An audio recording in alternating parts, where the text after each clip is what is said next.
Цената на пиперката достигна рекордни 29 денари по килограм. Со ова се пофали премиерот на својот Facebook профил.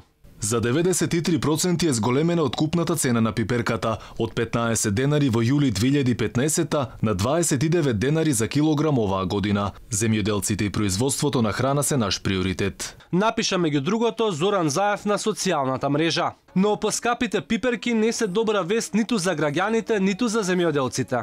Едните ќе треба да издвојат многу повеќе пари за правењето зимница, а другите велат дека повисоките цени не се резултат на владините политики, туку на зголемените трошоци, дека на крајот за нив повторно останува многу малку.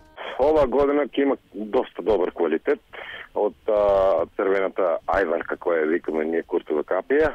Не би требало да паднат испод 20 денари по кил. Кога се случува суфицит на понудувачка од куртова капија, тогаш може да се случи и драстично намалување на цените.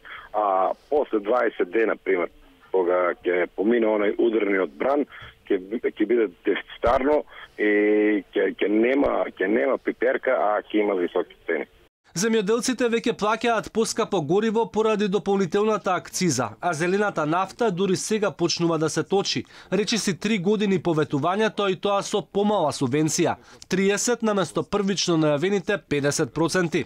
Се очекува род околу 50.000 тони ајварка, а повеќе од половината ќе дојде од нивите во Струмичко. Грубите пресметки покажуваат дека годинава тегла домашен ајвар ќе чини околу 100 денари. Секако во оваа цена не влегува трудот вложен во мачната процедура на печење, лупење, мелење и пржење на пиперките.